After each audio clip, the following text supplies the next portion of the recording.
All right, good evening, everyone. Welcome to Tuesday, June 19th, regular meeting of the Columbus Common Council. Clerk, if you could take the roll, please.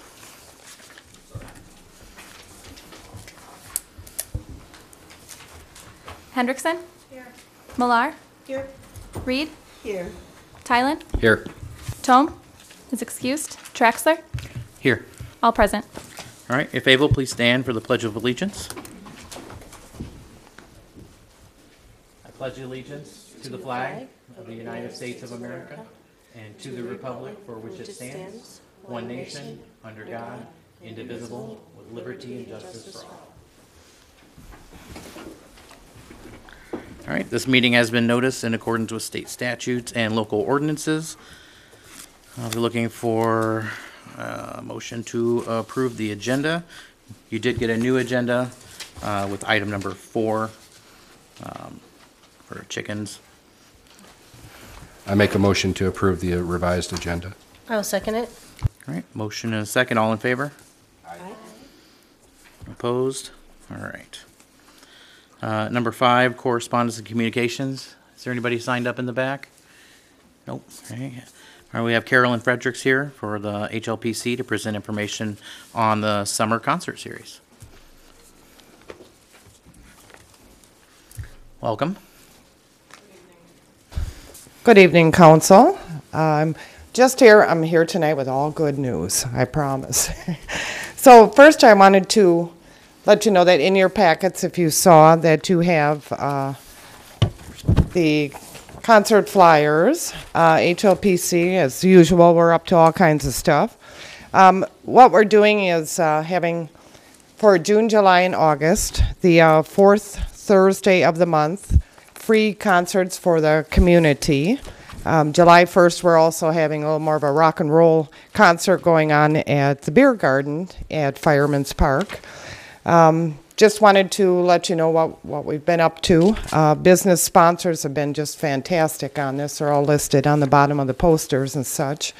So just wanted to inform you of what we're up to, bringing concerts back to Fireman's Park. And if any of you had any questions, comments, concerns. Are we able to make copies of these and hang them in different locations? Or Absolutely. have stacks Yep. of them? Yep. If you would like a digital copy too, I can send those over as well. Yep. Okay, please share on your social media and stuff too. We'd love to see a great crowd out there. Yeah. All right, look forward to that. Yeah, good. Any other comments, questions? We'll see you all there then. All right. Thank you. Thank you, Carolyn. All right, next up we have the consent agenda. We have council meeting minutes from May 1st, Committee of the Whole from May 1st, Water and Light from May 10th, Police and Fire Commission minutes from May 14th and May 21st, Cable Commission from May 23rd, June 4th, Police and Fire. We have the May EMS report, the April police report, and the May treasurer's report. Also in here we have a street closing for the Chamber of Commerce for the Firecracker 5, July 4th, 7 to 9 a.m. We also have a request for a permit to display fireworks for the 4th of July, and a picnic license for Oktoberfest in September.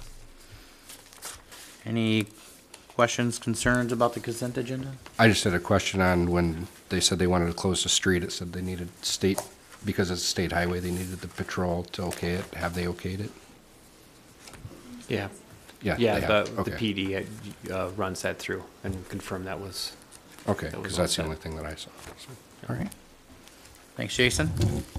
Any other comments? All right. Entertain any motions on the consent agenda? Motion to approve the consent agenda? I'll second. Okay, motion and second. All in favor? Aye. Aye. Opposed? All right. All right, no unfinished business. We'll move right into new business. Consider and take possible action on Resolution 6-18, the 2017 Compliance Maintenance Annual Resolution. We talked about this last week at the committee, or 2 weeks ago at the Committee of the Whole. We got a straight A's, good report. Now we just need to memorialize that in a resolution. If you have any questions on that, let us know. Otherwise, entertain any motions on that.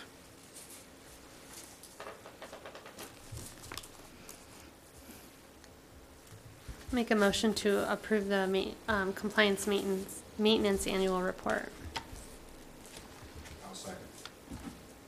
Okay, motion to second to take action on the 06-18, the compliance maintenance annual resolution. Do we do a roll call on that, or? Okay, all in favor? Aye. All opposed? All right, that's approved. Number 2, consider and take action on CHLPC donation of 8 new tables and 40 chairs for the Rest Haven building. It says here there's an $11,800 value on the tables and chairs. I didn't really see anything in the packet on this other than just the note. Is this, yeah, so is this, it just seems quite a bit of money for 8 tables and 40 chairs. I was just wondering if anybody was here to talk about that. Carolyn?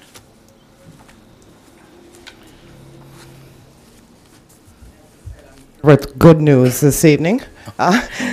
First of all, Megan and I have kind of been working together. We're talking about the proper procedure on, a donation to the city.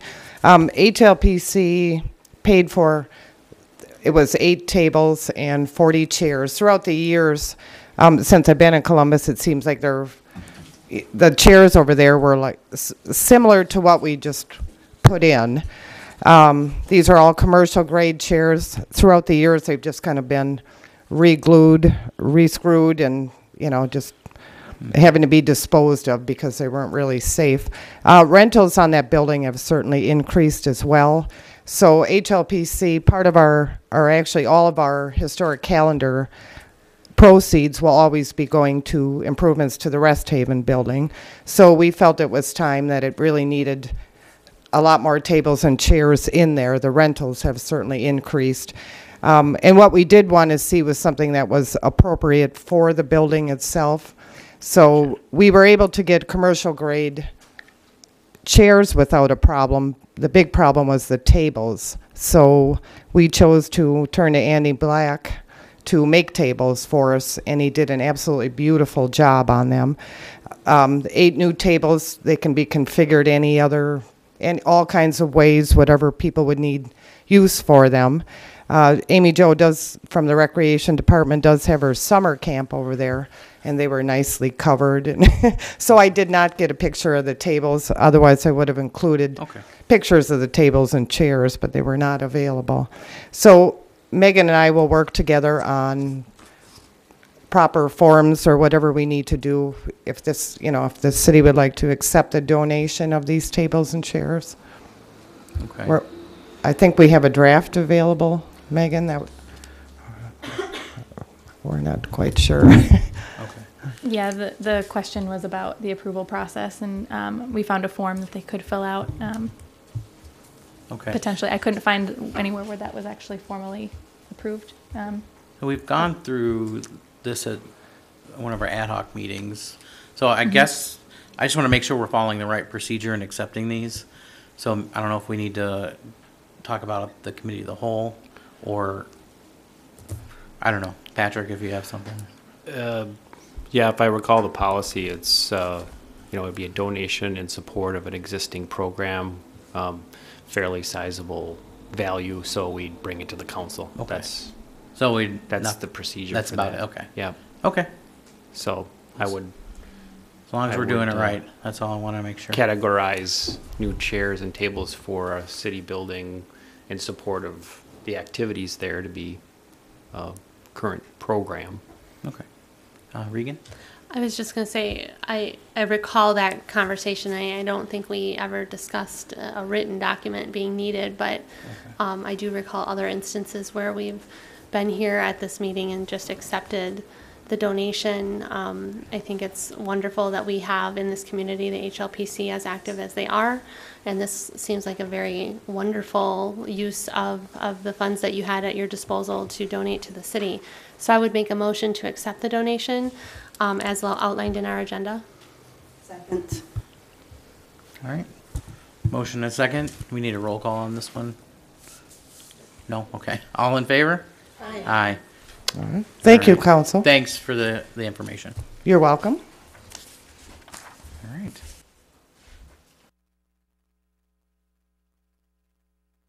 Three, consider and take possible action on resolutions regarding sale of bonds. Looks like we have A through E here. There's quite a few to get through here.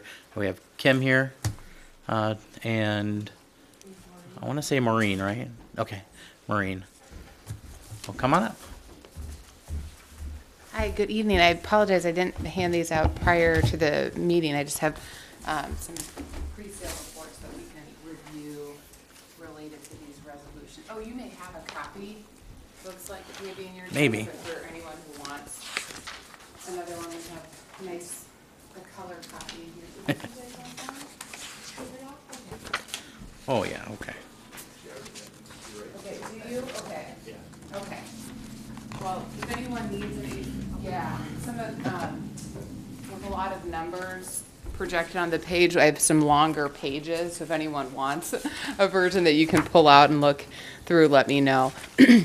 Okay, as was, let me first introduce myself. My name is Maureen Holson. I work with Greg Johnson at Ellers. I've been here in the past. I know it's been a while. I'm here tonight to discuss 5 resolutions on your agenda, all related to the sale of $1,665,000 in general obligation corporate purpose bonds.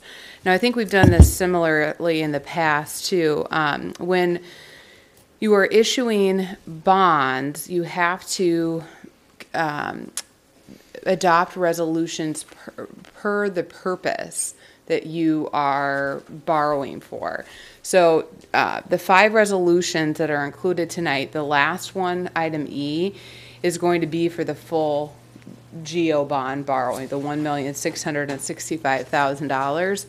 The first 3 resolutions, A, B, C, are for each purpose.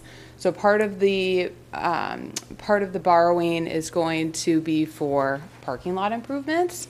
The other purpose is going to be for street improvements, and then the third purpose is going to be for fire department projects. So by statute, you have to authorize borrowing for bonds for each purpose. And then the resolution D is going to direct the city to notice to electors that you are issuing the bonds for these different purposes and that resolutions were adopted tonight. So now, so please ask me any questions as we go through this. Otherwise, we'll just walk through how the financing plan is broken up here. The pre-sale report, the first few pages of that report are just a narrative with details that relate or information related to the upcoming sale of bonds, as well as different responsibilities and rules that the city is agreeing to follow over or during the life of the issue. What I'd like to talk about is on beginning on page 5, which is our estimated sizing for the financing plan. So in the top half of the page, you'll see the 3 different purposes that I just brought up. As I understand it, the council has spoken about these different projects at prior meetings. This is just really the moving forward with how are you going to pay for them with the financing plan.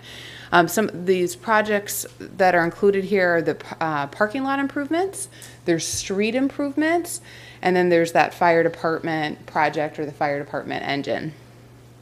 Of the street improvements, I want to break this down here for you.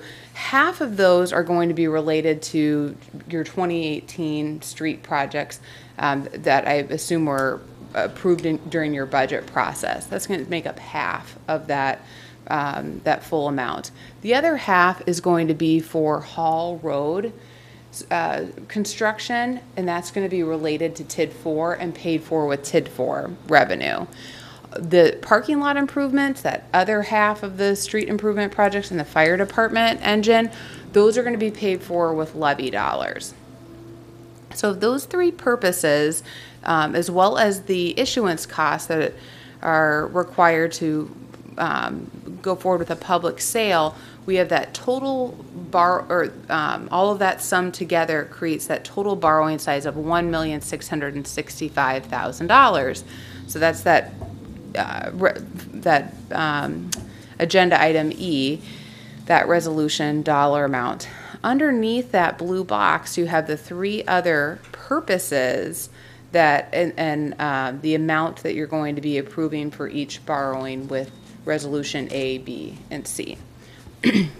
Okay, then the next page, page 6, of those three purposes that you're borrowing for, we have 4 different allocation, principal and interest amortization schedules, 4 different allocations here. We have the parking lot improvements, principal and interest payments structured over an 8-year period of time, supported by the levy. The half of the street improvement projects, the levy portion will be amortized over 15 years. And then the TID 4 street improvement projects are amortized over 18 years, which really ties the remaining life of TID 4. Stretched, those payments are going to be stretched out over that remaining life. And then the fire engine is going to be, those payments are structured over a 15-year period of time. And on the far right is the total payments over 18 years. One item I just wanted to point out, the first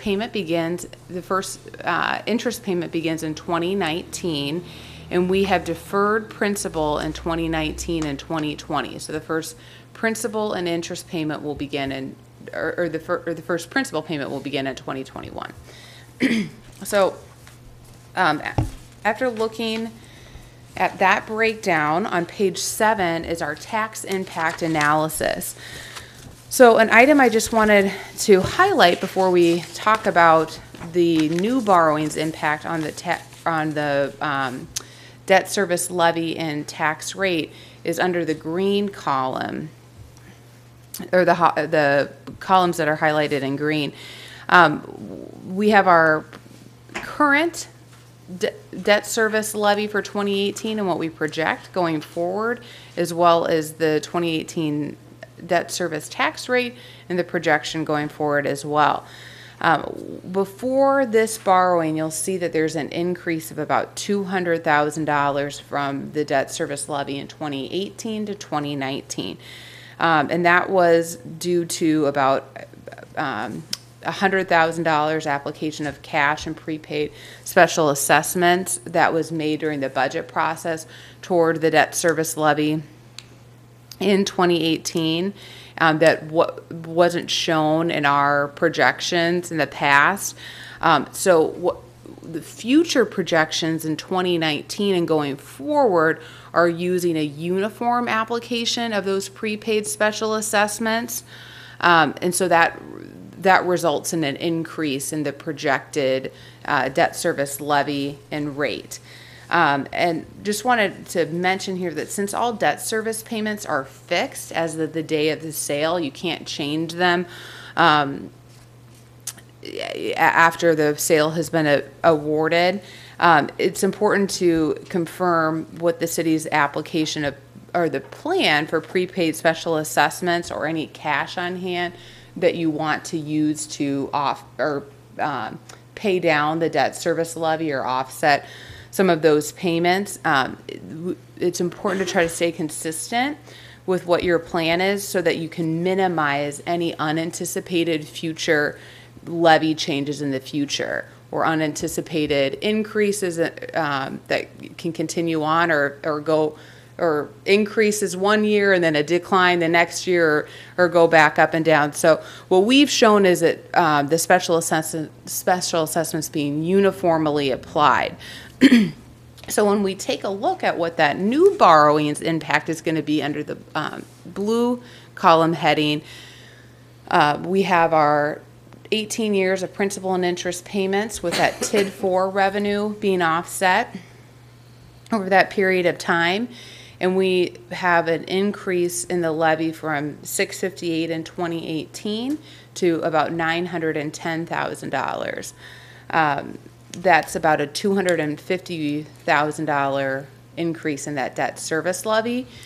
So that's really the spike, what we project there in 2019. But then over time, because we're using that uniform application of special assessments, we do show a decline in that levy and the tax rate as well. And that will allow room in your levy to take on additional debt service payments, assuming that you would borrow in the future for future capital projects. And then also page 8, and another item that we've talked about in the past when we go forward with borrowing on a general obligation basis is how this impacts, or how the borrowing impacts your debt service limit utilization. We've spoken about this in the past, but just a reminder, the state limits the amount of general obligation debt you can have outstanding to 5% of your equalized value. So that's about $20 million for the city. In 2018, you have about $9 million, almost about $9.5 million outstanding. So you're just under 50%. Once this, with the proposed bonds, that would bring you a little above 50% and have leave you about $9.2 million in residual capacity. You're quickly able to recover that as your existing principal is paid off. And then the last item in the packet is just the impact on TID4. We are in the second year of this TID4's life, and what we have on this is on, I think, page 9. So under the green columns, we have the projected revenue over the remaining life of the district. And then under the expenditures area, we have the 2017 general obligation bonds, those committed debt service payments, those existing payments, and then the proposed borrowing for the street improvements and those principal and interest payments over 18 years. And then in the middle, we have all of the the projected developer incentives. And then on the far right, we have the impact to the annual and cumulative balances with the new borrowing. And what this shows is that you would have, what we project right now is that you would have adequate revenue to meet those debt service payments. That was the extent of what I wanted to cover in the pre-sale report. Oh, you know what, one other item I did want to look at is on page 4. This is a timeline of events. So tonight is our first item on our timeline where we're reviewing our pre-sale report, considering the initial resolutions. The next step would be to move forward with scheduling a rating call with Moody's Moody's analysts that we worked with in the past. And then the following week, we would have a distribution of the official statement with information about your public sale of bonds, with the sale to be scheduled for the morning of July 17th, which is your regularly scheduled common council meeting, with the sale results to be presented to the council that night for consideration. One item I just want to mention, Greg and I are the ones that have come before the council in the past. Right now, we both have different commitments with other clients that night, so we'll probably have another representative from our firm to discuss those sale results with you here. And then a couple weeks later, on August 2nd, you'll close on the issue and have the proceeds wired to the city for use for your projects. Did anyone have any questions or anything you want me to go over again, Lucrecia? Trina? Yeah, I had a very small question in the bidding process. Under other considerations, it says we're offering underwriters the option to term up maturities. I just wasn't sure what that phrase meant. Yeah, absolutely. So if you look at the, let's see, I think a good page would be to look at page 6. When you look at on the far right under those brown columns, you look at those different principal maturities, they're some of them are even amounts, but what often underwriters will do in order to make your issue marketable in the secondary market, so once they purchase it from you, they turn it over and sell it to investors, they'll take some of those principal maturities and term them up together. So maybe those first few maturities, put it together in like $100,000 block and then resell it in the secondary market. It's a more attractive amount. And what that does is it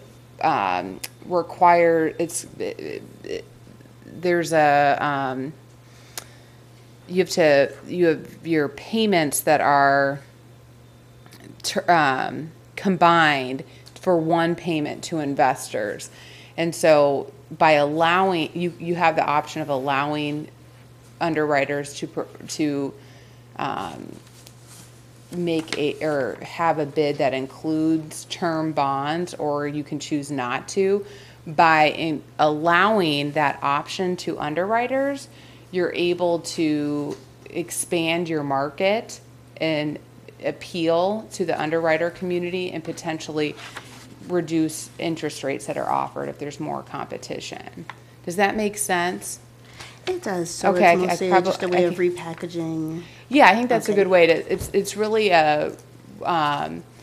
we've structured this issue in order to minimize the impact on the debt service levy, but that may not be as attractive to the secondary market, the way we've reduced some of those principal payments into later years to do that. And so in order to gain interest from underwriters and appeal from the secondary market, they'll say, okay, I'll buy this issue, but I'm going to combine those first 3 years of payments and market that to my investor in the secondary market. And as long as the city is going to allow me to do that, I'll bid on this issue. Otherwise, if they're not going to let me turn this up, this isn't going to be attractive enough. I'm not going to be able to sell it on the secondary market, or I'm going to offer the city a higher interest rate in order to try to sell it again. Okay, thank you. And the other thing, it was really small, we noticed, I think just a little typo for the parking lot. Some spots it said 35 and some spots it said 30. Oh, so I think very good attention to detail. So the project itself is $30,000. That's how much will be deposited into the project fund. But once you take those issuance expenses and allocate them over the purposes, and bonds are sold in $5,000 increments, the amount that you're borrowing related to the parking lot improvements is $35,000. That's the amount you're approving on the resolution. So of the total cost, $5,000 is being out. That's in comparison to all the other purposes, only a small amount of those issuance expenses are being allocated to that purpose. And you'll notice that the same for each of the purposes as well. Under the amount that you need in the project fund, it's going to be much or smaller than the amount that you're approving tonight and that you're borrowing for, because the issuance expenses get spread out over each purpose. Anyone else have any questions for Maureen? Okay, thank you. Yes, thank you. We appreciate the opportunity to work with you on this issue. Well, we appreciate your guys' hard work and the hard work of Kim Manley, the city treasurer, so thank you. All right, so number 3, we have I have Resolution 7-18, initial resolution authorizing general obligation bonds in the amount not to exceed $35,000 for parking lot improvement projects.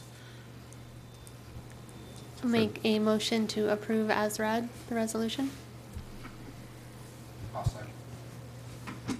right, motion and a second. Megan? Reed? Aye.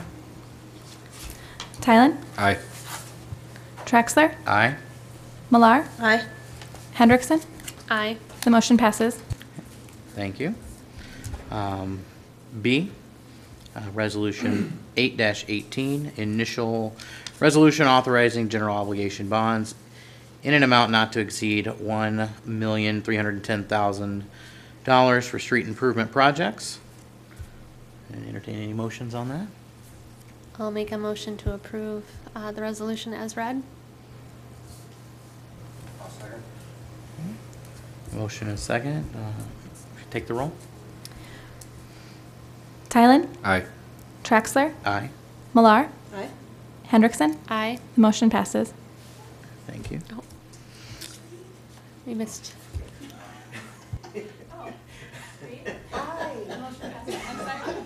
I had to take Councilmember Kenny out of all of these, and it threw off my system, so I apologize. All right.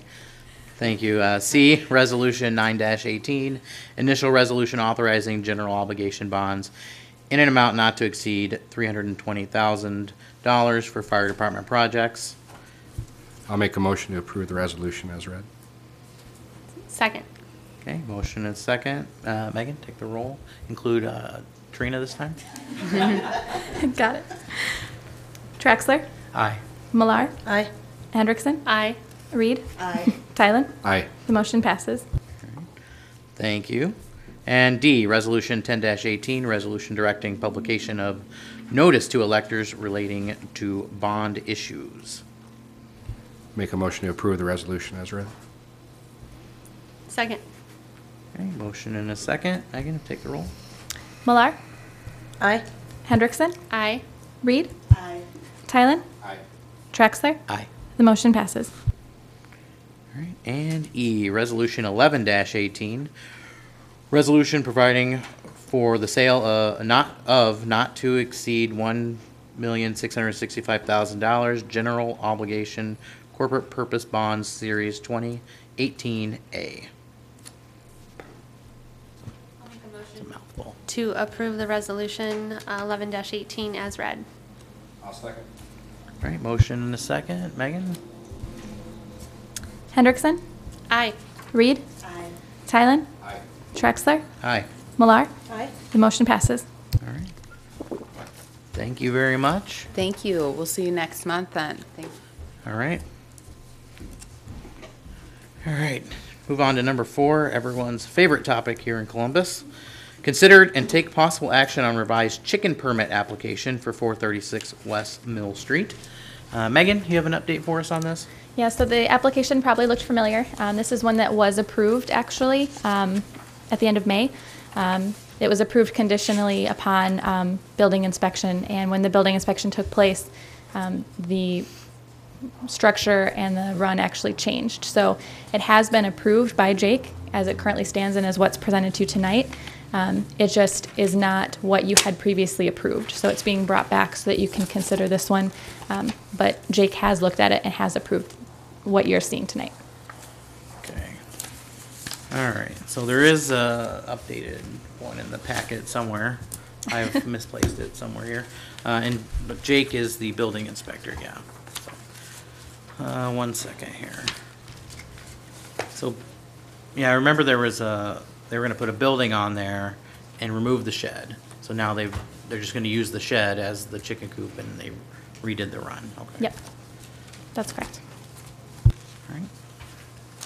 Anybody have any questions for Megan? Concerns about this? All right. Entertain any motions you have? So I'll make a motion to approve this application for chickens at 436 West Mill Street based on the amended application and approval of the building inspector. I'll second. All right. Motion and a second. Do we need a roll for this? No. Okay, sorry. I'll figure this all out sometime. All right, all in favor? Aye. Aye. Opposed, none. All right, thank you. All right, moving on to number 5. Review applications for alcohol license renewals. Licensing period 7/1/18 through 6/30/19. And we have several of these to get through. And we do have updated from our packet, updated information here on each applicant. here.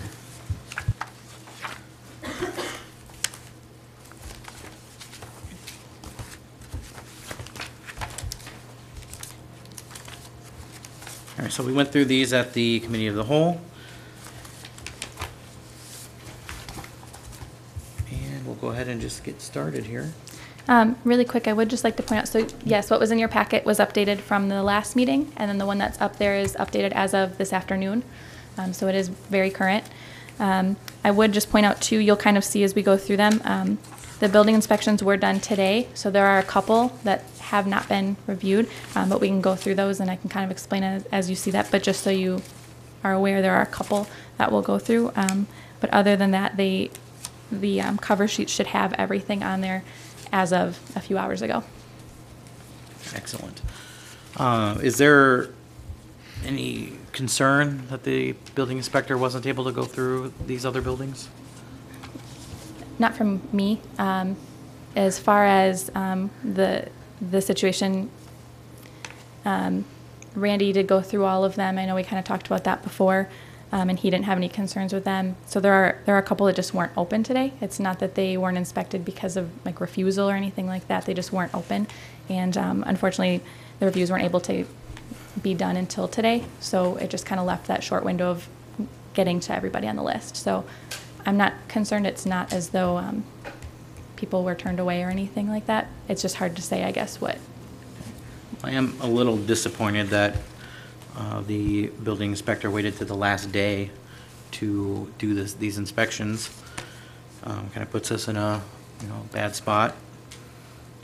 But I don't know if we can send a note to general engineering. Because I mean, this is they've had ample time to get into these buildings. I mean, they've known this is coming for quite a long time. Regan?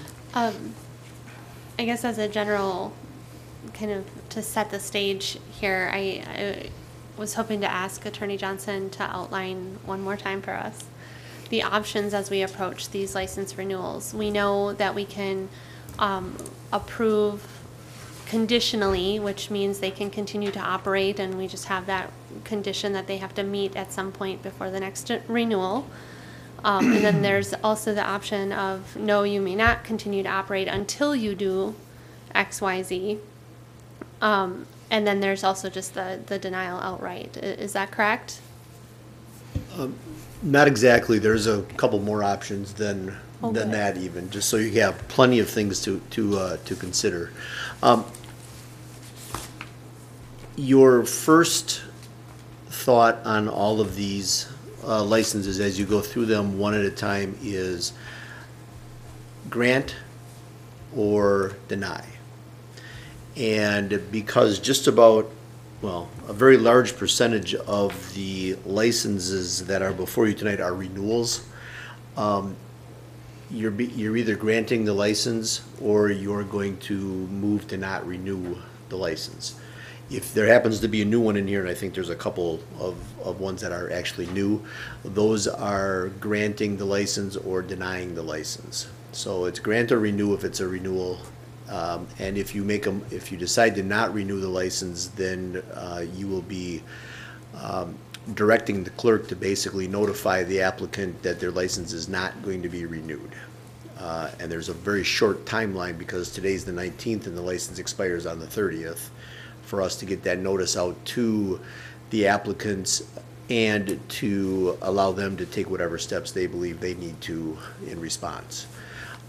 So you're looking at granting the license or not renewing, or you're looking at granting or denying, depending if it's new or a renewal. You do have the opportunity to grant license conditionally. We did that a few times last year. And if you're going to consider doing that this year, I would suggest that we do this considerably different than we did last year. Last year, there were several licenses that were issued conditioned upon certain things happening. And as the year went on, those things never happened. And the license sits in limbo if those things never happen. So if you're thinking about putting conditions on the granting of a license this year, My recommendation would be that you grant the license conditioned upon them getting things taken care of by June 30th. And if they don't have it done on June 30th, their license is not going to be renewed. Okay, because we have to have a cutoff here. The applicant always has the opportunity to come back in, and with the exception of the Class B alcohol licenses, the applicant has always the opportunity to come back in and get a new license. But it's going to be a lot better off from the city's point of view if we have a cutoff date of June 30th, because otherwise those licenses sit in limbo and there's never a date when they have to have something done, and therefore we can't really take it away from them either. Okay? So as we go through, and you know, I'll explain that when it comes up on a case-by-case basis, but that's kind of the outline for what you're looking at tonight. As you go through these one by one, I would suggest that you do a motion for each one. You don't need to do a roll call for each one. If you wish, you certainly can, but you don't need to. Okay. All right. Any other questions for Paul Megan, before we get started? Okay. Thank you, guys. All right. First up, we have the liquor license renewal application for Landmark Services Corporation. This is Class A beer license. There are no red flags here, no violations or claims. I entertain any motions you have on that. I'll make a motion to approve the license renewal for Landmark Services Cooperative. I'll second. Okay, motion and a second. All in favor? Aye. Aye. All right. Thank you. Number 2, I have a liquor license renewal application for the Painted Crate. It's a Class A liquor license. Let's see here. Yeah, same situation. There's no violations or claims. Everything looks to be in order here. I entertain any motions. I'll make a motion to approve the Class A license for the Painted Crate for this year. I'll second. Okay, motion and a second. All in favor on that one? Aye. All right, opposed? Thank you. Number 3, liquor license renewal application review for Dolgen Corp., Dollar General Store, Class A beer and liquor. This would be, looks like everything to me looks to be in order as well. No claims or violations. Make a motion to approve the license for Dolgen Corp. LLC, Dollar General Store, Class A beer and liquor. I'll second. Thank you. Motion and a second. All in favor? Aye. Aye. Next up, have a liquor license renewal application for Chester Bandit Store, Class A beer and liquor. As well, everything looks to be in order on this one as well. I'll make a motion to approve the Class A beer and liquor license for Chester Bandit Store. I'll second. Okay, motion and a second. All in favor? Aye. All right.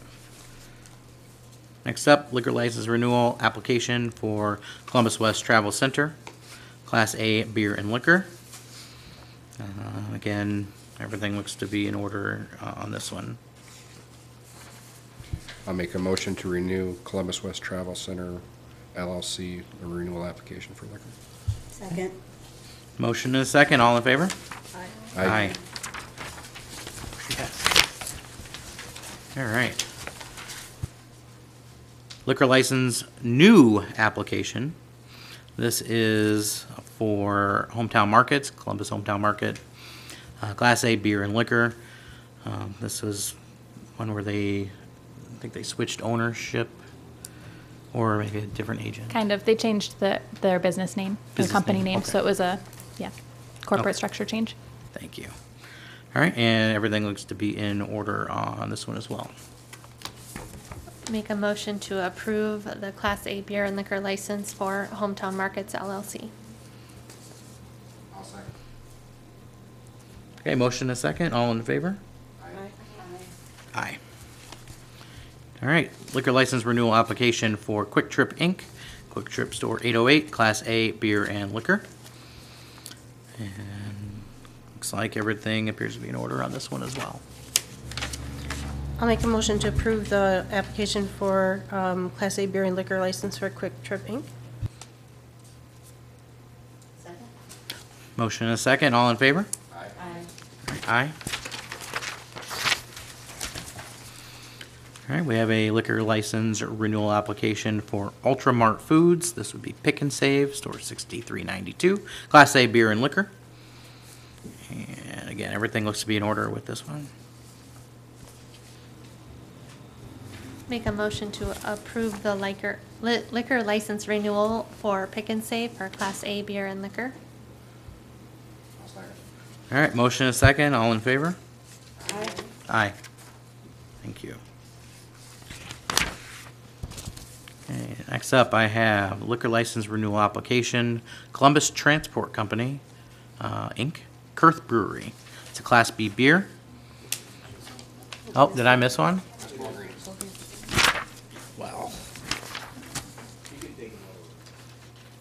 Well, then we'll go back. Sorry. All right, so liquor license renewal application. This is what happens when I turn the page ahead of time. I have a Walgreens Company, Walgreens Store 10396, Class A beer and liquor. This all appears to be in order as well.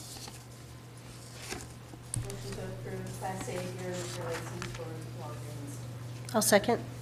Okay, motion and second, all in favor? Aye. Aye. All right. Now, we will move on to Class B beer. We have liquor license renewal for Columbus Transport Company, Kurth Brewery.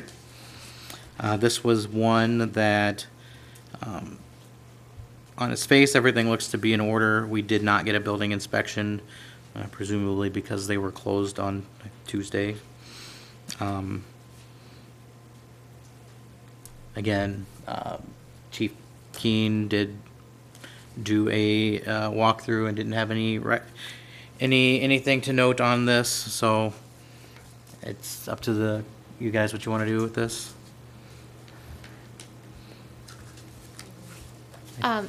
Is there any indication from the building inspector that there's a problem doing this inspection by the 30th of June?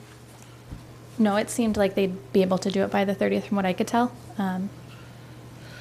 I guess I don't want to speak entirely for them, but I didn't get the impression that that would be impossible to do by any means. They were able to do all of the ones that are done today, so I would think probably enough time to do the rest of them.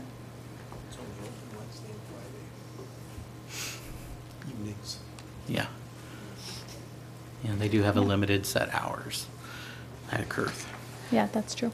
So I guess my sense on these is, even though this is looking like a timing issue from the building inspector, I kind of still go back to, this is a professional business. The owners know that these requirements are in place. They certainly could have been calling the building inspector and making their own arrangements, or just kind of turning up the heat on that as well. I would support making this conditional upon getting that inspection done by the 30th. I think that's very doable and reasonable. In fact, could be done probably before that. And if I was the business owner, I would be making sure those things are done ahead of time, so.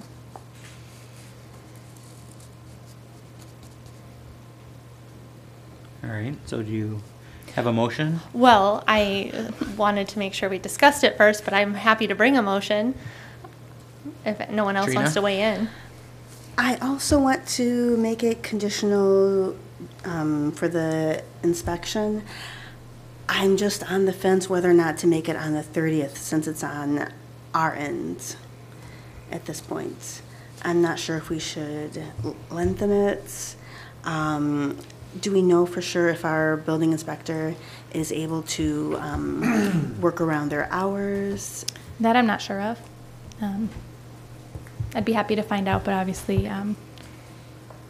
not in the next couple minutes. So I guess I'm not sure. Because we have an appraiser coming. We have to be there when the appraiser's there. If the building inspector calls and says, I can be there at this day, can you meet me there? They know it has to be done. They should Yep. go and meet them there. Yeah, And get in well, touch with the I owner. don't disagree with all of this, but we also have a building inspector that waited to the last day to do all of this. So I think what Regan's saying makes sense. However, I still feel there's responsibility of the building inspector to reach out to the business owner. And I can understand that sentiment, although I would point to, the city's obligation here is the reason this is in the statute as a requirement is a safety issue.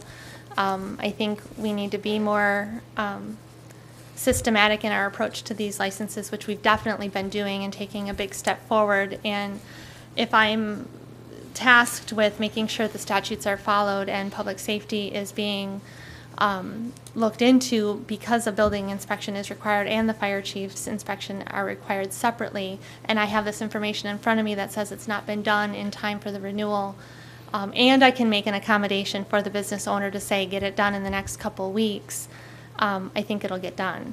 And so I would just feel better making it conditional upon when that renewal would terminate anyway, and do that systematically for all of them that come in with this kind of issue that hasn't been taken care of.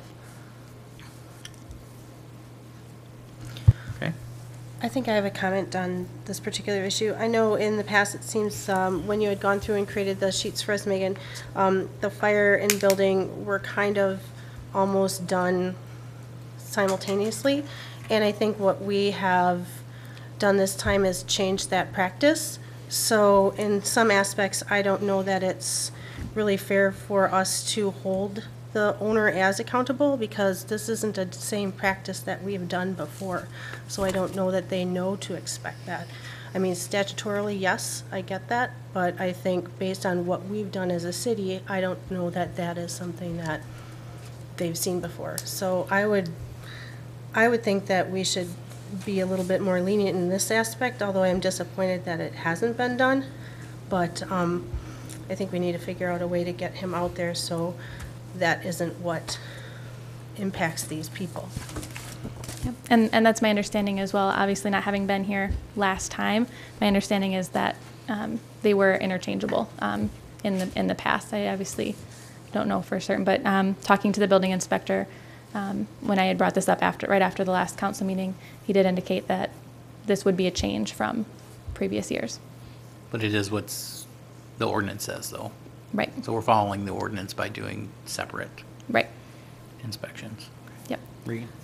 Again, I would kind of point out, I understand that past practice is different than what we're suggesting here, but that doesn't mean that once we're aware that we haven't been following practice, that we shouldn't change it. I have no doubt that in this particular case especially, will have no impact on this business because they're going to get it done and they're going to get it timely and have no business impact from it. Because they do have this time, and I think the point is relevant if the building inspector calls to make the arrangements and you just show up and let them in to do the inspection. The business doesn't necessarily have to be open to do that. If I am a business owner and I know if I got that phone call, I would go down and unlock the door, especially if I knew my business depended on that permit. All right. Jason? Well, and I agree with you, Andy. Like, the building inspector did drop it this time. There's nothing we can do about it this time. Next year, we can look at the policy and get him out there, make sure he starts this at least a month ahead of time to make sure he's all done. But this time, I think we just can give him the 2 weeks. Let the building inspector do his job, or her job. All right. Anybody have a motion? Well, I'll make a motion to grant the license conditional upon the building inspection being done by June 30th, 2018. Done or passing? Well, done and presumed passed, yes. I'll second. Okay. Any other discussion on that motion? And Paul, is that solid enough for you or Megan? It is for me. Yeah, I mean, that's clear. Okay. It is for me also. I do just want to point out the 30th is a Saturday. So obviously that's fine and a technicality, but just as, as far as that happening, I guess. And something being issued by then, City Hall isn't open. I don't know how big of a deal it would actually be, but if we want to, say it gets inspected somehow on Friday night, it may not actually be able to be issued until after the 1st. I don't know if that's a technicality, but I know we talked about that in our office, the 30th being on a weekend and right before holiday week. So, well, from my perspective, you could have the inspection done on Saturday the 30th and come in on Monday morning, as long as the inspection is dated by the time that the condition, then it's met, in my opinion. You'd be a lot better off for practicality purposes to just change your 30th to the 29th. I'm under advisement happy to change and amend my motion to June 29th, 2018 at the end of business for And City the Hall. business on June 29th would be your proper, if the weekend is going to pose a problem for anybody. All right, so I have a motion and a second. Any further discussion? Okay, Megan, let's take a roll.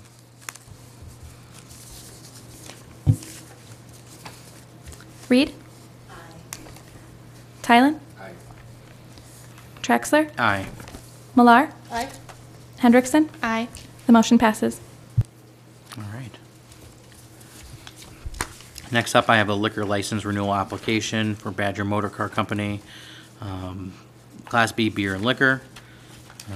Looks like, again, all's in order except for the building inspection. No other issues. I'll entertain any discussion or motions on this. Well, without going through the whole conversation again, I would basically bring the same motion for the same exact issue and make a motion to grant this renewal conditional on the building's inspection being done and appropriate by the end of business on June 29th, 2018. All right, motion and a second. Will you take a roll on that one too, please? Tylen? Aye. Traxler? Aye. Millar? Aye. Hendrickson? Aye. Reed? The motion passes. Thank you. Next up, I have a liquor license renewal application for Campbellazzi Inc., Capri Steakhouse, Class B beer and liquor. This appears to have everything appears to be in order. No issues. Entertain any discussion or motions on this? I just had a question. It changed from last year, the premises description. I don't know if we noted that. I believe we discussed this at the last meeting. One second here. And I take that back because they're actually taking away, they're not adding anything, so that should be fine. Okay. All right. Anything else?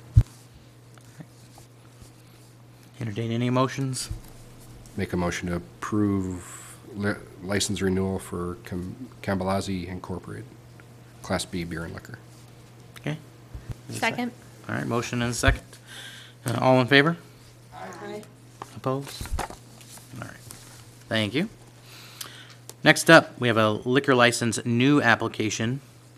This is for Capital Columbus Restaurant LLC, Fast Lanes Restaurant and Pub. It's a Class B beer and liquor. I believe we received an update to their property. There was a patio that they had that they're going to put a fence around. So there's a rendering in here of that and a contract with the fencing company. Do we know if the fence has been installed? Yes, it has, sir. It was installed last Wednesday. All right, so we have indication that the fence has been installed. We have the building inspector, just says currently under construction. Doesn't really give me much to work on with that, so. Yeah, so the representative from General Engineering Company was not Jake today that did these inspections. So he knew that there had been, this property is under construction and permits have been being applied for and issued and things, but didn't, I guess, know to the extent that maybe Jake would. My understanding is he's on vacation this week, so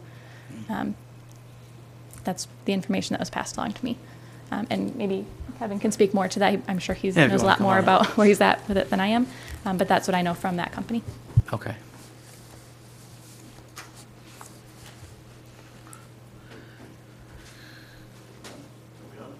It'll go on. There you go. Okay.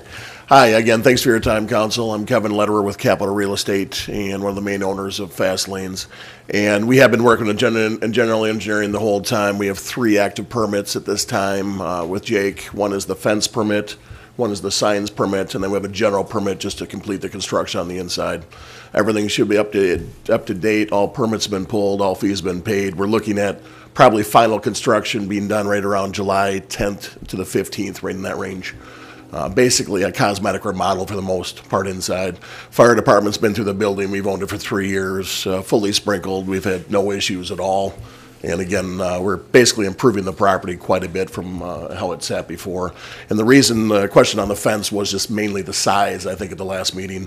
So I apologize. We kind of spelled out the size of the patio, which was, it was no bigger or no smaller than the existing one.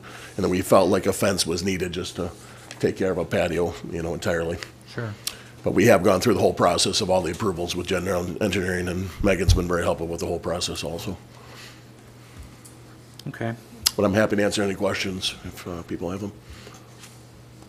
So I just have to clarify, all permits that are needed for the construction that's underway have been issued and approved by the building inspector. That's my understanding. Okay. So I see this very different from the prior renewals where we just didn't have an inspection. I don't know if that's an appropriate observation or not, but I feel like the permits are in place, the inspector's been out there. The renewal, you'll need to obviously have the building inspector come back out like everybody else Right. at renewal. Correct. But I think it meets the statutory and the ordinance requirements. Paul? No, I have no problem with the status of the building inspection and the construction in light of your prior conversations on the last couple of applications. The issue that I wanted to bring to the council's attention is that as we sit here right now, you don't have a license to grant to this organization. I mean, we talked about this at the committee of the whole. So there are 12 licenses and there are 13 there are 13 holders, or there are 12 holders as we speak, and Fast Lanes becomes the 13th. So there will need to be one non-renewal that will take place and be actually effective for this license to be able to be granted in the first place.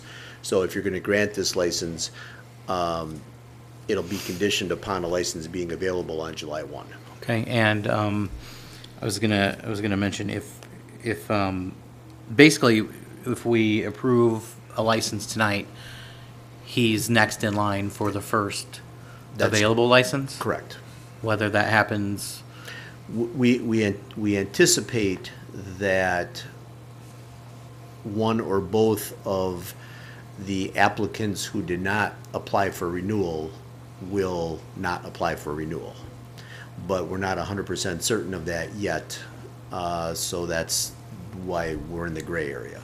So if one of those licenses becomes available, you will be issuing it to him, or to Fast Lanes. so we can approve this license if the council chooses their next in line, Subject to one becoming available. subject to one becoming available. Okay. All right. Any other questions? All right, entertain any more conversation or motions? So I'll make a motion to approve the new application for Fast Lanes Restaurant and Pub for a Class B beer and liquor license, conditioned on there being a license available in the city of Columbus by July 1st. I'll second. All right, I got a motion and a second. Any other discussion? All right, let's take a roll on that, please.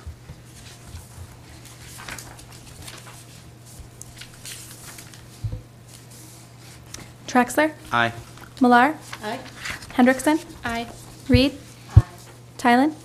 The motion passes. Okay, thank you. Next up, we have liquor license renewal for the Columbus Country Club, Class B beer and liquor.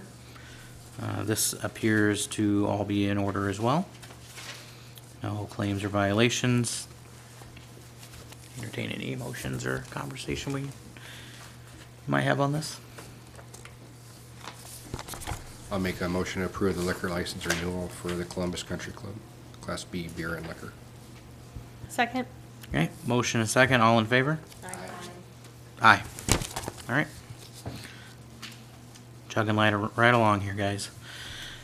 Liquor license renewal application for Columbus Family Restaurant LLC, Class B beer and liquor. And we have, appears to be no issues outstanding, claims or violations. Make a motion to approve the liquor license renewal for Class B beer and liquor for Columbus Family Restaurant. Okay, motion and a second, all in favor on that? Aye. All right. Thank you. Next up, I have a liquor license renewal application for Dub's Brew, Cirrus Brewing Company, Class B beer and liquor.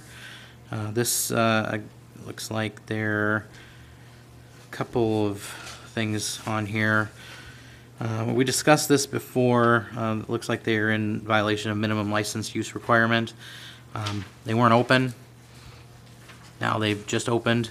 So I believe, you know, in good faith, we would let that, you know, we would approve it on that part of it, in my opinion. However, there was we have the same situation with the building inspection.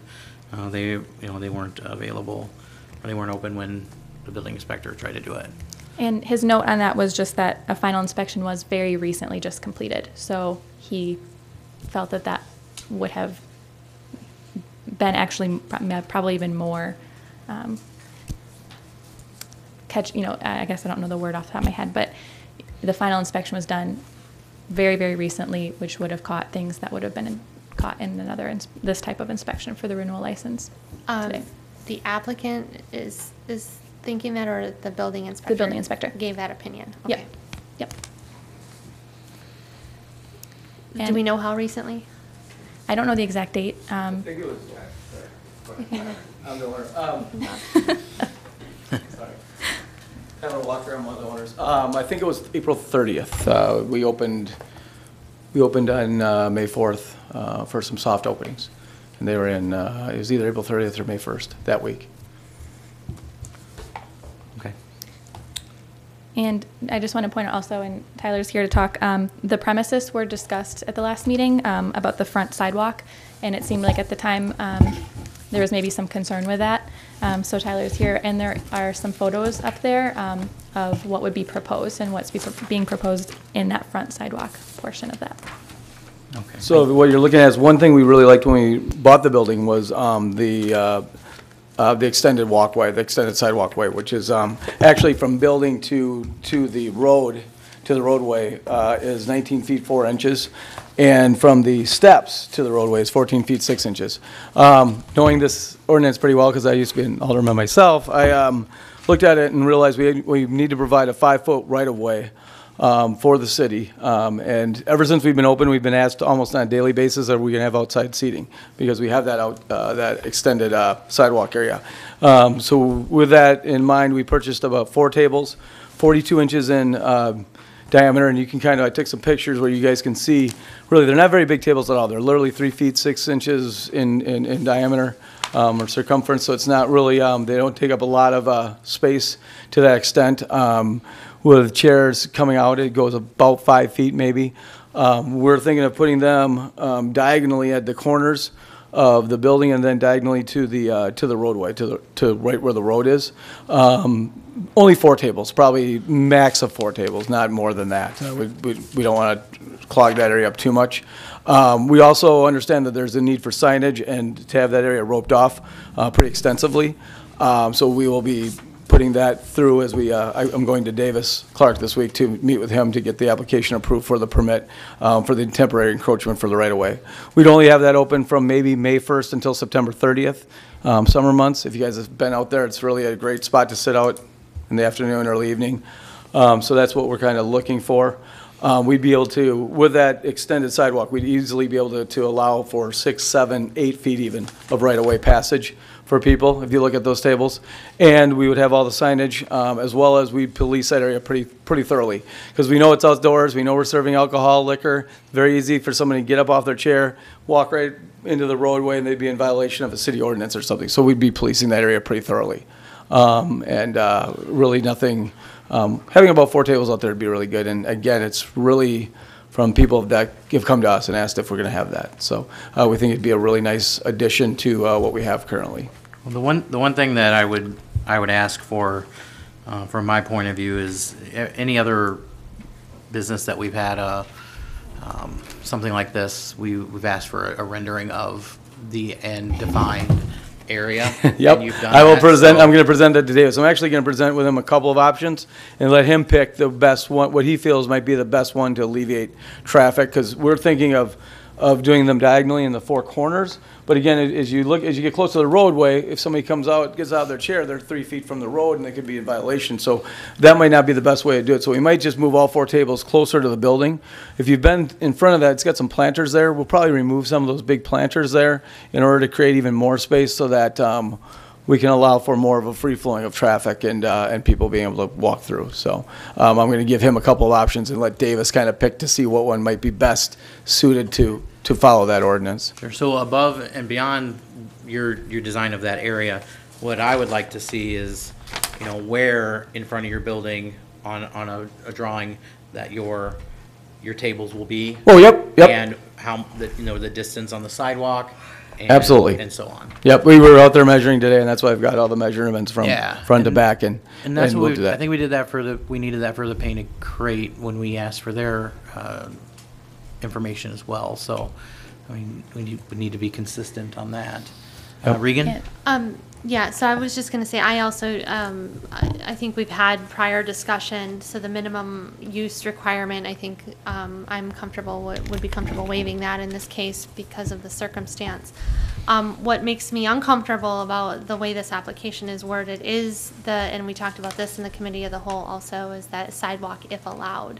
I think it's too loose and it doesn't clarify what we're granting. Yep.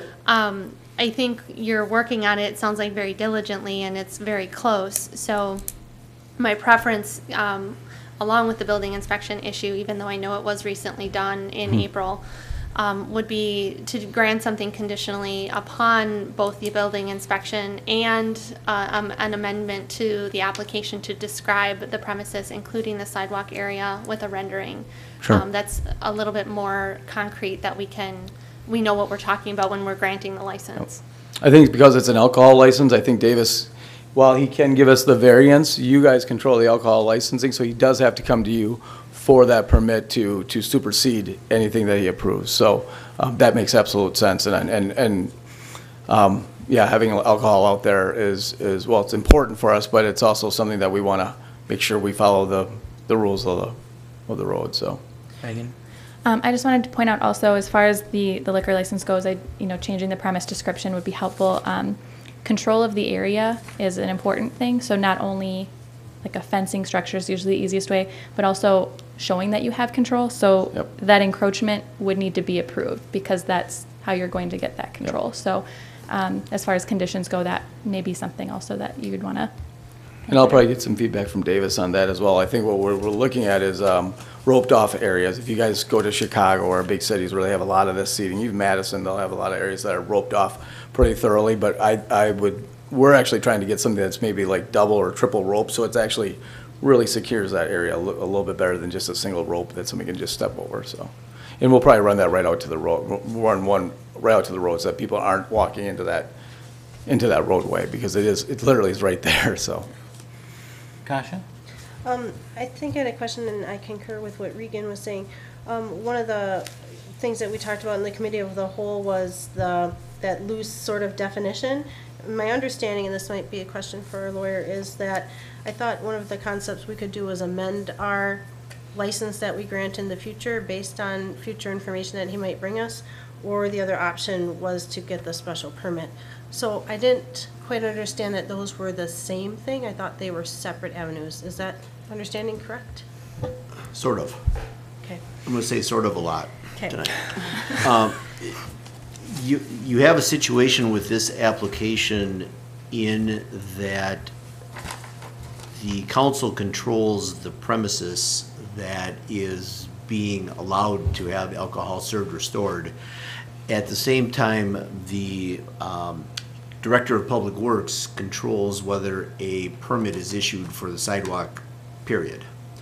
So there are two competing things going on here, plus you have a permit application in which there's a deadline. So all three of those things are kind of coming together.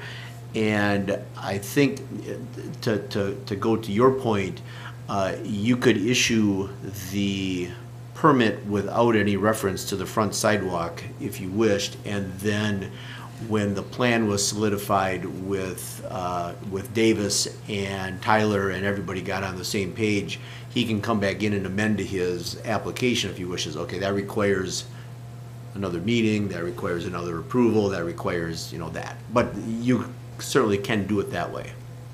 Another option that you have is that you can change the front sidewalk, if allowed, reference to sidewalk as permitted by the Director of Public Works, and now you have that issue resolved, but you're basically abdicating your authority to Davis to figure out exactly where the tables are going to sit and how that's going to be situated. You could do it that way if you wish. But he's still obligated to follow the ordinance as well. Yeah, So. absolutely. Right. Yeah, at the end of the day, Director of Public Works has to give the permit to have anything on the sidewalk, period. And if he doesn't do that, then this is a moot conversation, even if you've granted the license for the front sidewalk.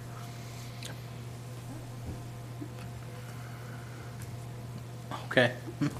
Trina? Oh, my current preference is to go about the route we just heard about, in issuing the permit for the building only, with the full expectation for the permit to be amended for adding on the sidewalk at a later finalized time when we know what to expect from it in such a public area. Is that appropriate? We can do that, Megan? They can come back at any time and request an amended Yep. area? Okay. Okay. Regan?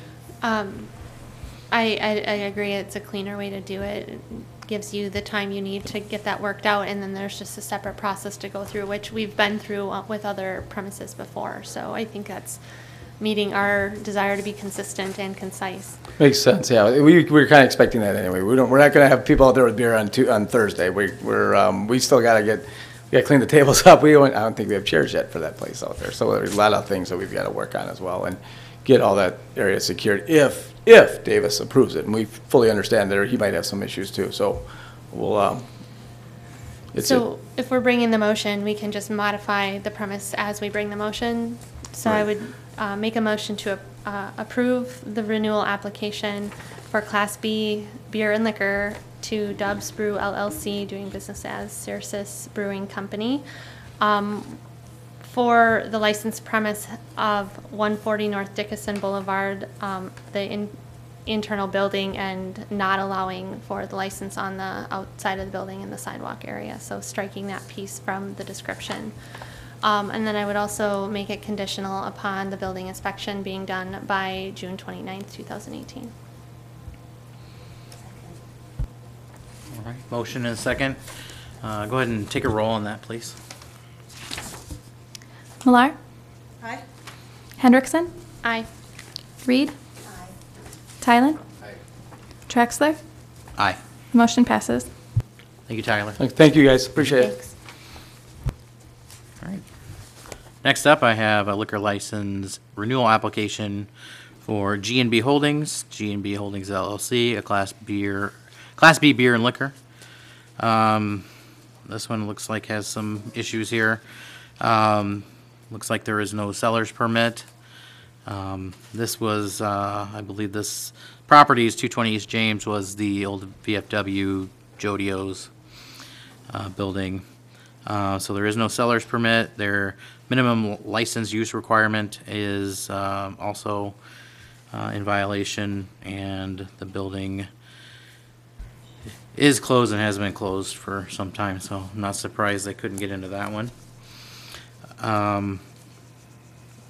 Do we have any representative here from G&B? No? Okay. My opinion on this is, they're in violation of multiple ordinances. And I think, being that this is a building that's closed, no one is here to represent to present their case, I would lean towards, not reissuing this license. Regan? I agree. And I'll just add too, I know that I put on there the city ordinances. I just wanted to point out too the seller's permit. It is referenced in state statute section 77.61, section 11. All applicants for retail licenses must provide proof that they're in good standing for sales tax purposes, which is holding a seller's permit. So just wanted to add that. So we would need a motion to. May I play devil's advocate before you take your motions? You may. Okay. This application is strange even by Columbus standards. Okay. It's a good place to start. If I remember correctly, this license was granted in, I believe, in the fall of 2017. So it was out of cycle. And at the beginning of the application process, the applicant for the license was the bank who had recently taken the property back in foreclosure. And their theory was that they wanted to maintain the license so that if and when they found a buyer for the property, they would have a chance of not transferring the license, but having the license available to the future buyer if they were going to turn it into a bar or a tavern or something like that. The license was issued in October of last year with a waiver to the seller's permit because they weren't open, therefore they didn't need a seller's permit, and they had no intention of being open until they sold the building. So the council at the time said that was okay. And the building inspection issue was the same thing. And the minimum day violation, which is very clear that they haven't been open since they haven't been open for 1 day since they got their license, but the council knew that at the time. Now, fast forward 8 months later, they still haven't been open. So just so you have the background as to why this was granted in the first place was an effort to preserve it for the building if and when it's sold. You're now 8 months past that time. Whether that's still relevant is up to you to decide.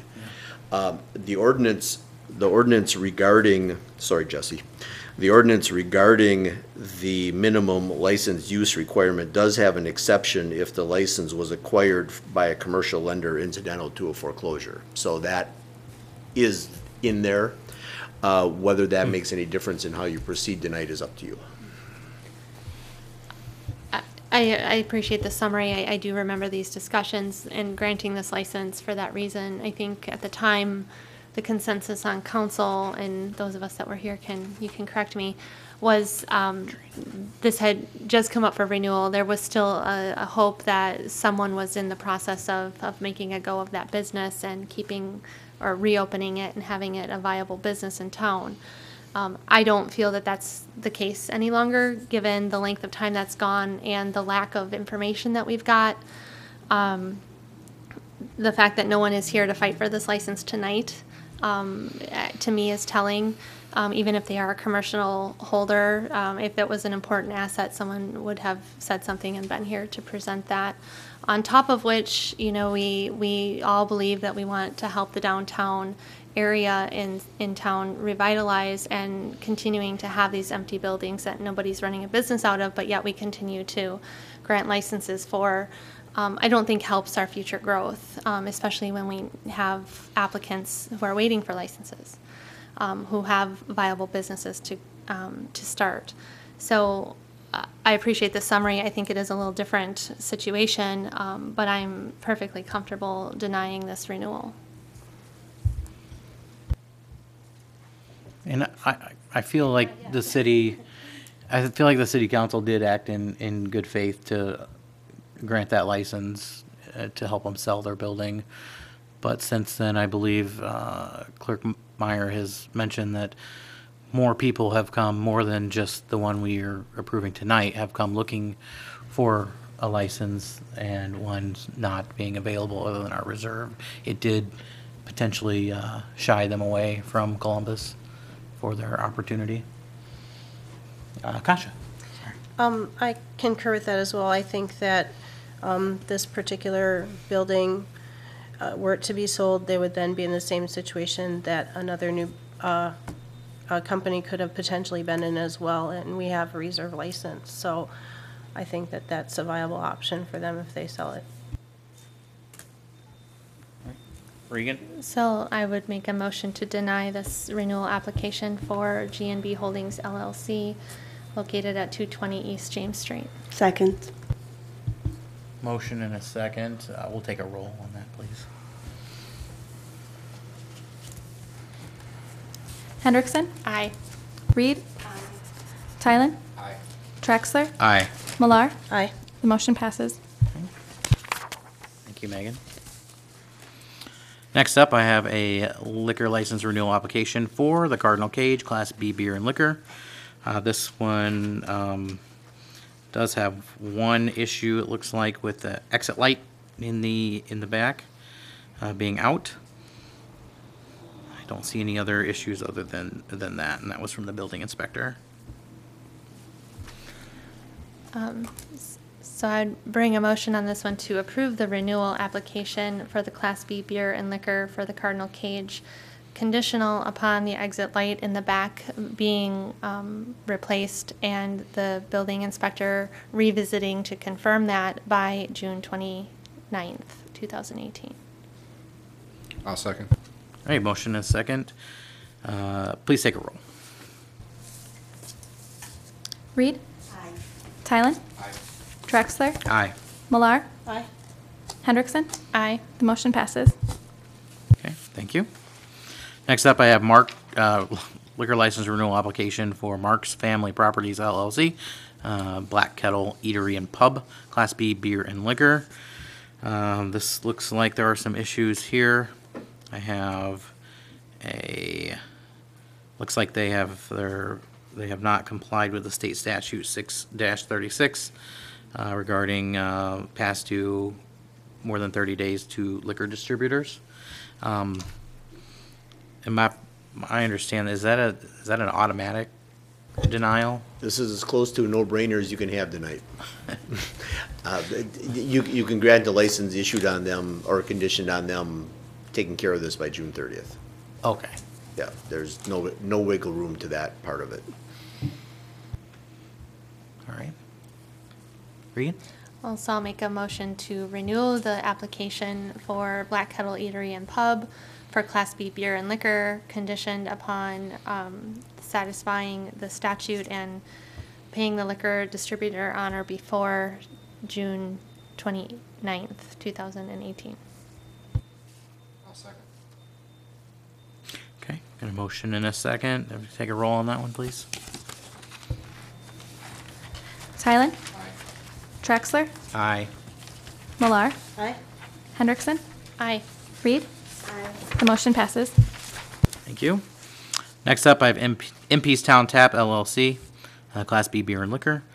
This one looks to be all in order, no issues outstanding, claims or violations. Any motions you guys have? I'll make a motion to approve MP Town Tap LLC liquor license renewal for Class B beer and liquor. Second. Motion is second. All in favor? Aye. Aye. All right, thank you. Next up, I have a liquor license renewal application for Professional Golf Management, Kestrel Ridge Golf Club. I believe we, looks like Megan may have updated, or we had them update their description of where alcohol could be consumed to include the actual golf course, That's correct. as opposed to just the beverage cart. Yep. Looks like the building inspector was not able to get in there today. All right. So that's the only issue I see is the building inspection. Regan, what do you got? So I will make a motion to approve the renewal for the Class B beer and liquor to Kestrel Ridge Golf Club, conditioned upon the building inspection being completed and approved on or before June 29th. All right, motion and second. Take a roll, please, Megan. Traxler? Aye. Millar? Aye. Hendrickson?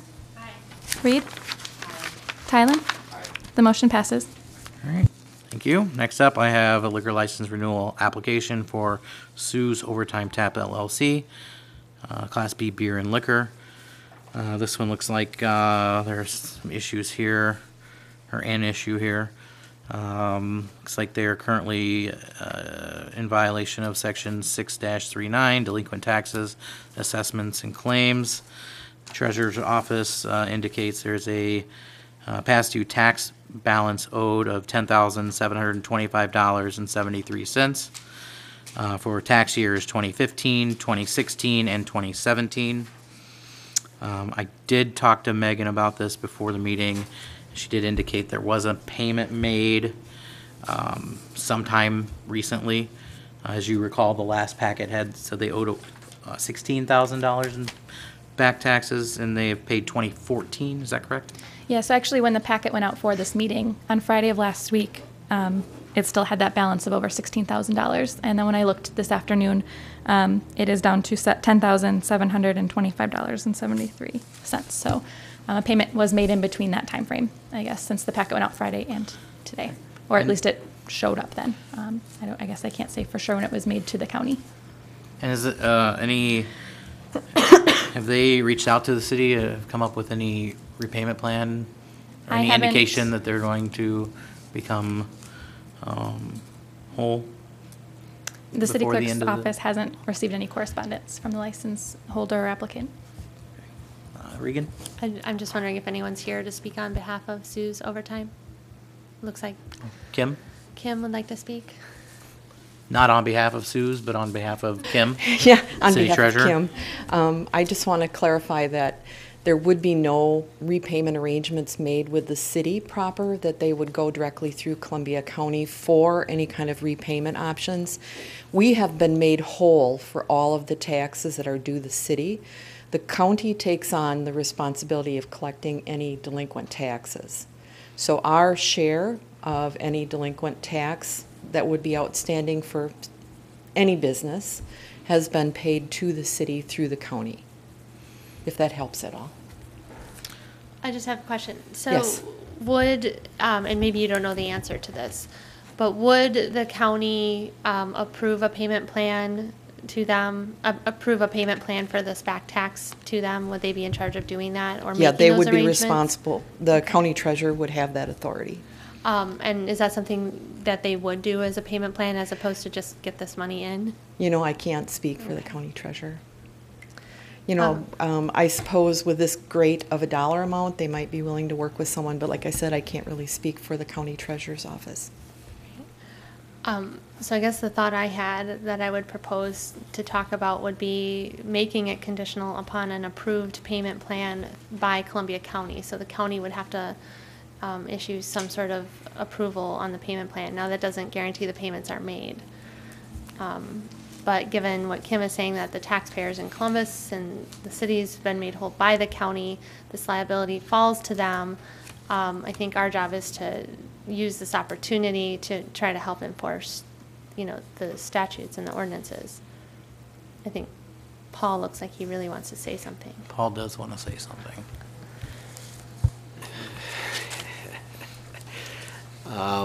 Your ordinance says no license shall be granted if the city has delinquent or unpaid claims, and really has, and I think Kim just told you that the city doesn't have any unpaid claims. And I fear you might be overstretching your bounds if you go down that road. I don't think the county would appreciate the help. I'm sure that they would, but the Yeah. county has a much bigger hammer than the city has in this particular situation, which is why they made a payment a couple of months ago and why they made a payment a couple of weeks ago. Well, and I So, presume the county wants them operating so that they can get their money. I don't know what to presume, but I presume that the county will be starting the tax deed process in short order if they get behind just enough.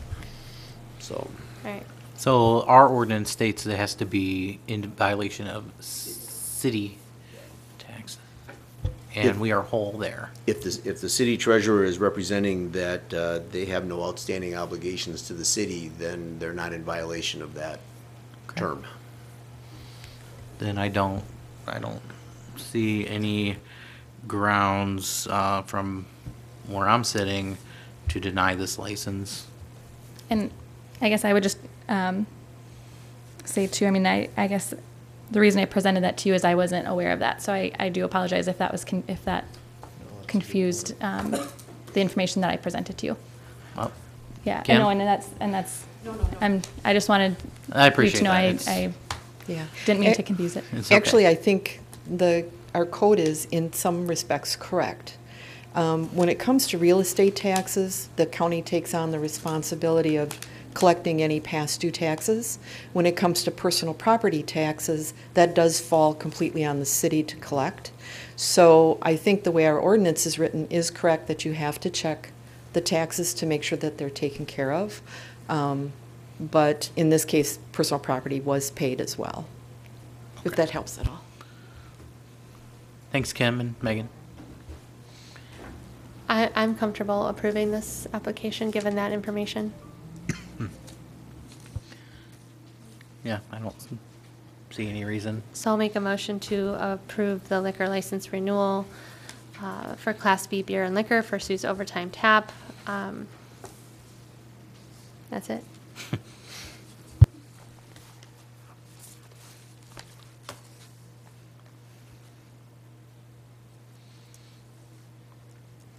Do we have a second on the table? All right. Do you have something to say, Jason? I know, it's the county, it's just nitpicking, Right now, do not have I know, but a second, I'll so. second it, Well, there's no reason why we shouldn't deny it. So I'll second it. Okay, any other discussion then? You good, Paul? No. I know, you. I don't Look vote. you gave. All right, I have a motion and a second. Megan, if you could take the roll on that one. Sure. Millar. Aye. Hendrickson. Aye. Reed. Tylen. Aye. Traxler. Aye. Motion passes. Thank you.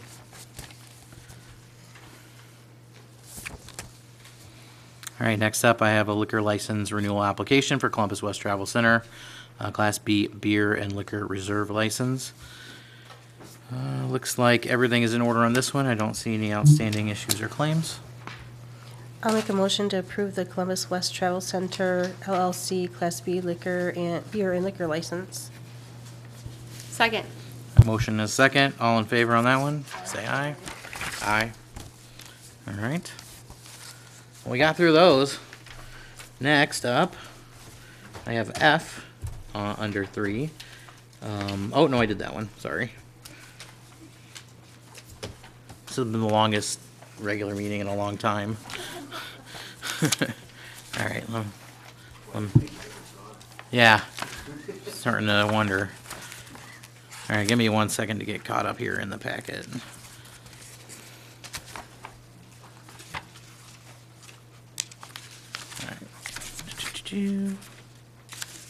All right, next up we have Review of applications for tobacco licensing period July 1st, 2018 through June 30th, 2019. And it looks like we have the following. We have Landmark Services, Dollar General, Walgreens, Columbus West Travel Center, Chester Bandit Store, the Cardinal Cage, Quick Trip, and Fast Lanes. So it looks like Fast Lanes would be a new application. I'll entertain any discussion on the applications for tobacco. Any motions? Did you want to go through one by one, or did you want to? I think if we read out the motion and call out each individual business, that would be sufficient in this case. Unless anyone has a preference. No? So I'll make a motion to approve the tobacco cigarette licenses effective July 1st through July 1st, 2018 through June 30th, 2019 to Landmark Services Corporation, Landmark Services Cooperative, Dolgen Corp. LLC, which is Dollar General, Walgreens Company, operating as Walgreens number 10396, Columbus West Travel Center LLC, Chester Bandits Store Inc., James Co. Inc., which is the Cardinal Cage, Quick Trip Inc., and Capital Columbus Restaurant LLC, also known as Fast Lanes Restaurant and Pub, which is a new license. Second? I will second. I can second. Okay. All right, motion and a second. Let's take a roll on that, Megan.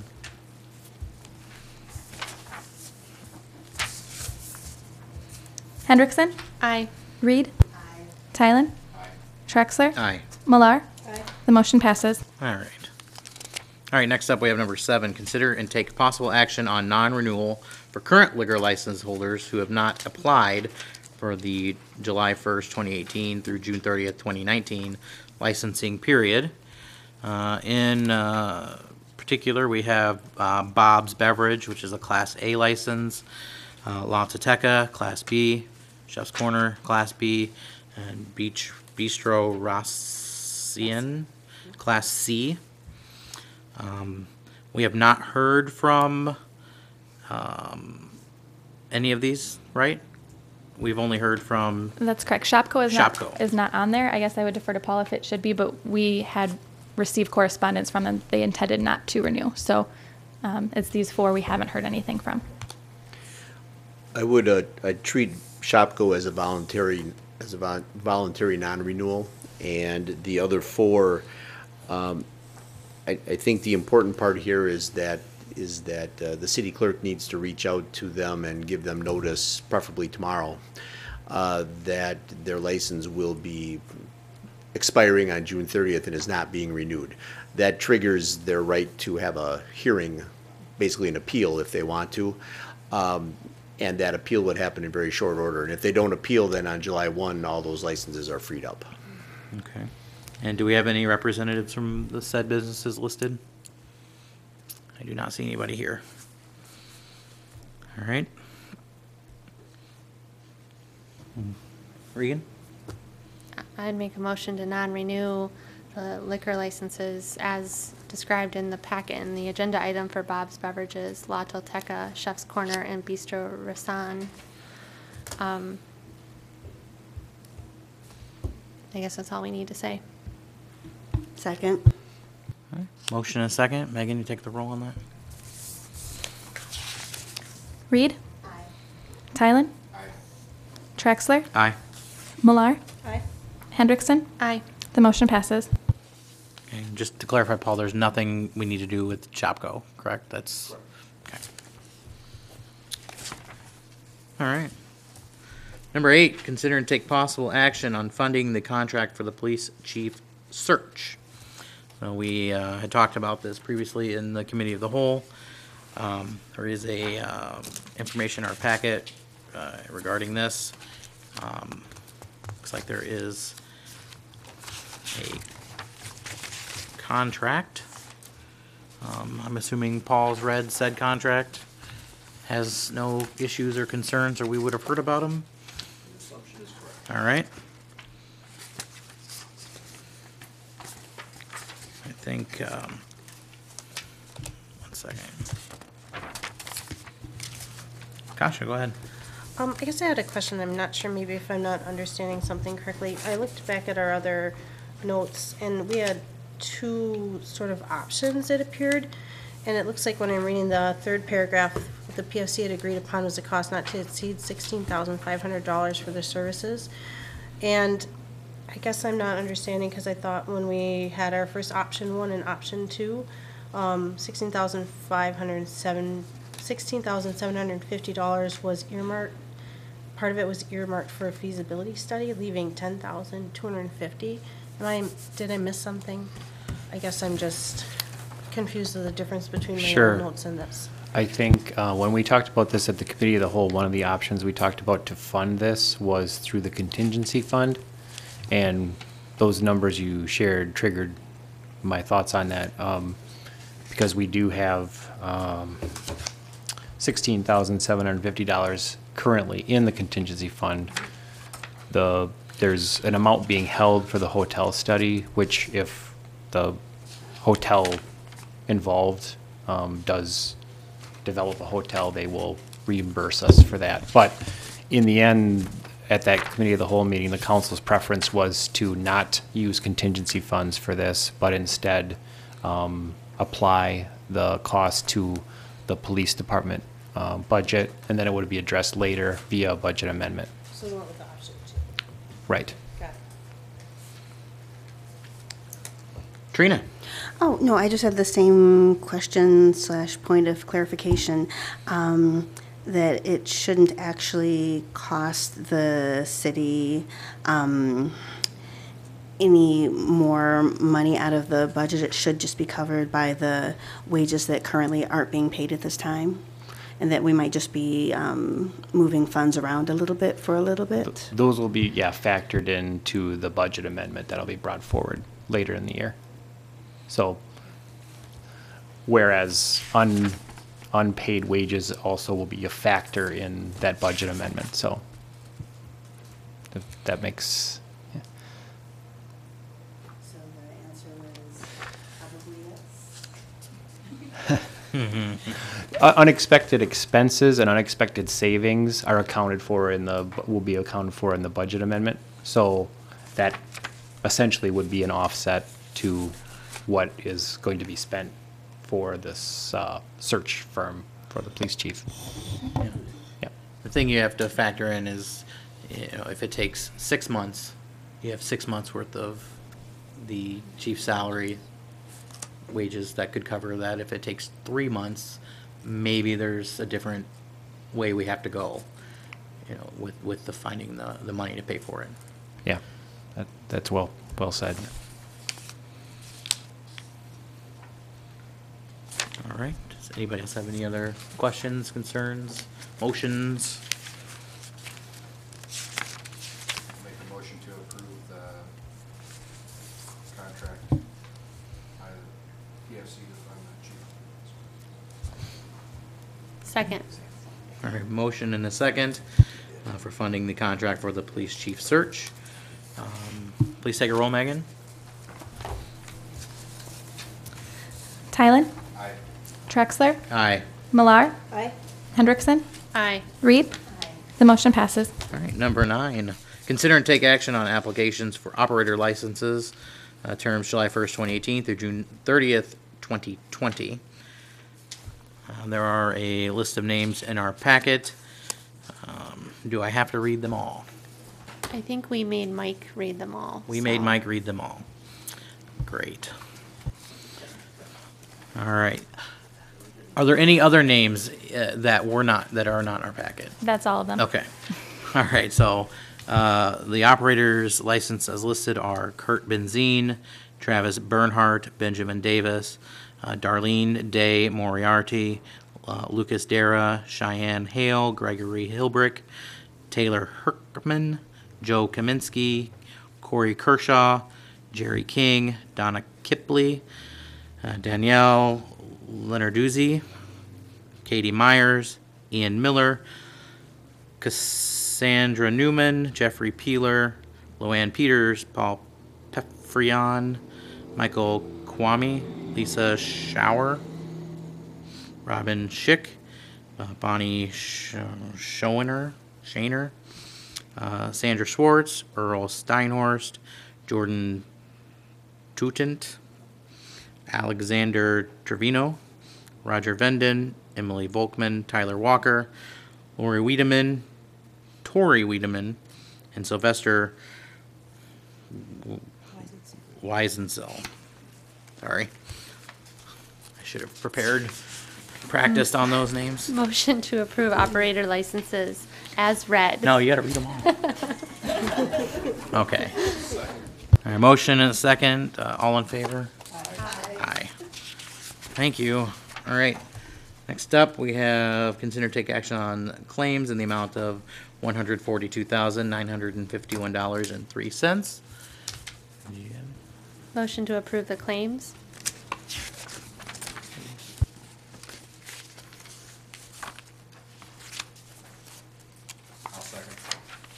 Okay, motion and a second. Megan, take a roll. Traxler? Aye. Millar? Aye. Hendrickson? Aye. Reed? Aye. Tylen? Aye. The motion passes. And last but not least, 11, report of city officers, city administrator and mayor is not here. I do have one quick thing. I just wanted to thank everyone that came out to the public listening session. We had a very productive conversation, a lot of good ideas, thoughts, a lot of concerns that we look to talk about a little further in the future. And I plan on having another listening session sometime in the fall. We'll talk about that later. Patrick, go ahead. Thank you.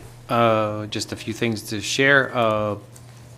Next week is, although there's been lots of activity on South Water Street, some utility work and things taking place, it's all been preparatory work for the street project. On next week, the project really kind of gets going with the heavy digging and the work on the utilities first. So information's been shared with the residents and will continue to be. On the DOT projects currently, I think I reported that the Park Avenue Mill and Overlay was complete. We've got the notice that it's substantially complete, so everything was good there. And the Highway 1660, 151 overpass continues. Looks like they're making progress there, not any issues that we're aware of. And then just wanted to report on an issue that we've been kind of following, kind of in the municipal world. Just was noted that the legislature put together that study committee on dark store issues, so that's something that's going to be taking place this summer, just an FYI. So we'll follow that, see what comes out of that, and hopefully next legislative session something can happen with that issue that we're concerned about. So thank you, Andy. Thank you. Does anybody else have anything to add tonight? All right. With that said, I entertain a motion to adjourn. Motion to adjourn. Second. Motion and a second. All in favor? Aye. All right, we are adjourned. We'll take a recess here, 5 minutes or so, and we'll come back for the committee of the whole. Thank you.